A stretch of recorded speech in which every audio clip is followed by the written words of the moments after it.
I certainly wouldn't consider our story extraordinary. We just try to say yes to God as much as we're able at the moment, and this is where we've ended up. We've been learning that our story is so much more vibrant when we trust God and stop trying to assume control of our lives. This whole thing started about 7 years ago when we tried to start our family. For us, having kids was one of our biggest hopes and dreams, and to be honest, we just assumed that it would come easy. But for us, it didn't. Miscarriage had robbed us of our dream twice in a row, and the pain of that started planting deep roots in our hearts, growing bitterness and anger toward God that we never had before. This is where the battle between trust and control really began. For the first time, we had to wrestle with familiar questions, but on a very personal level. What do we really believe about the character of God? Is He good? What does this anger we feel reveal about our previous faith? Was it real? Can we believe and doubt at the same time? It forced us to a crossroad. We could hold on to bitterness. We could let our anger bubble over into unbelief. We could let fear rule our lives. Or we could learn to release control, to loosen our grip, to let our circumstances grow us. We could choose to trust. And after a season of grief, that's what we chose to do, to trust, to relinquish control of the pen and try to let God write the next chapter. As hard as that was, we started walking down this path of trust toward adoption. Adoption was something that we had actually talked about on our very first date, but never imagined that it would be our family's first step. But adopting Isaac gave us our first taste of what trusting God could really produce. It gave us a flesh and blood encounter with redemption that we're still in awe of. In adoption, there's this beautiful tension that exists. For one to gain something, another has to lose it. Real love always requires sacrifice. And yet it's in that sacrifice that real life begins. Moms who've signed away their rights to their child have a window into God's heart the rest of us will never understand. And yet God knows exactly what it's like to give up a child. And He also knows the sacrifice is worth it. Adoption is so beautiful because it's our story. It's my story.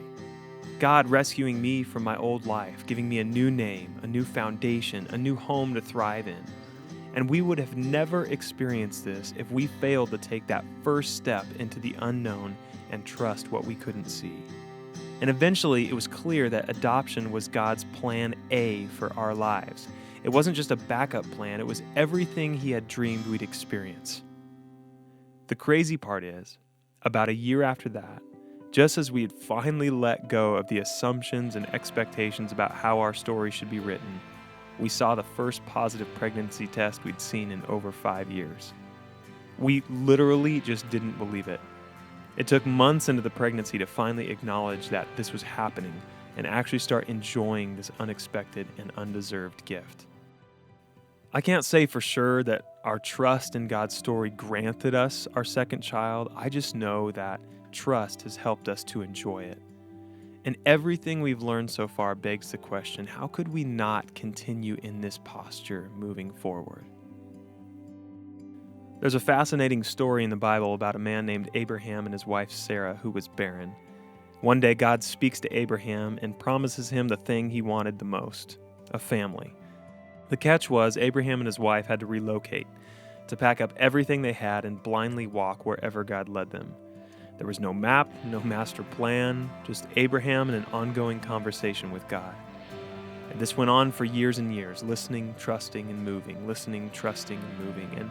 And though there were moments in their story where they tried to take control, God was still faithful to His promise and eventually gave them a son. That's not the end of the story, of course. Fast forward a dozen or so years, and God speaks to Abraham again. Unlike last time, this conversation doesn't come with a promise or an explanation. Just a simple, unfathomable command. Take your son, your only son, whom you love, and sacrifice him as a burnt offering on a mountain I will show you. And as unreasonable as this command is, Abraham has such a close relationship with God and knows His voice so well that he has no other choice but to trust Him. So early the next morning, he sets out with his son, and a few days later, they get to the mountain. Abraham builds the altar, binds up his only son, lays him on top, and reaches for the knife.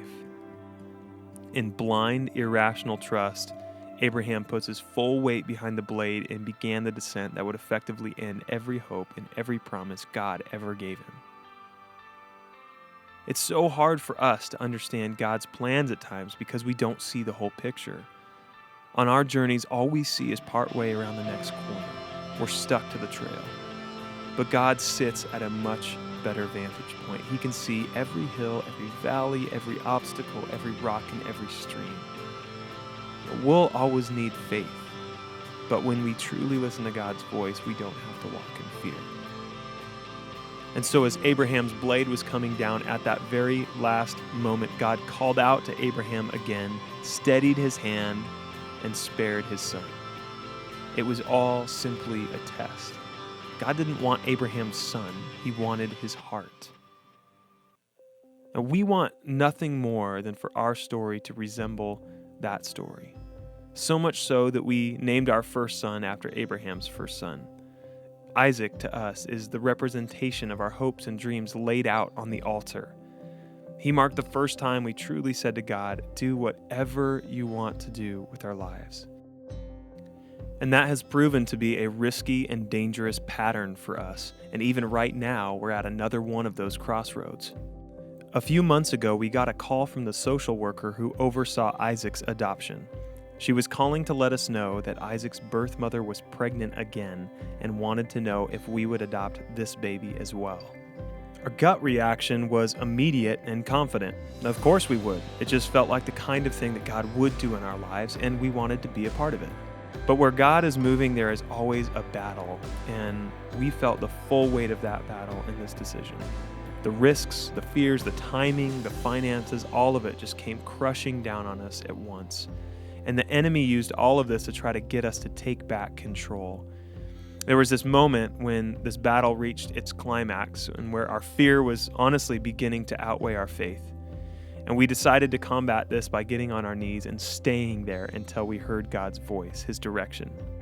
But what happened next was unique for us. As we were there pleading with God, all of a sudden an incredible peace swept over us, removing all of our fear and doubt and worry. But what was unique was that within this peace, there was still an absence of clarity.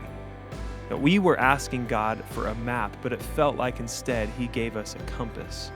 We wanted to know the destination, but God instead gave us the tool to get there. Jeremiah 29:11 says, "I know the plans I have for you, says the Lord." But that doesn't mean he's always going to tell us what those plans are. He just promises that they're good. I just know for me, if I live with the map, I live on autopilot. There's no need for faith when I can see ahead. But compass living requires constant recalibration and trust. And we just know that that's the better story for us.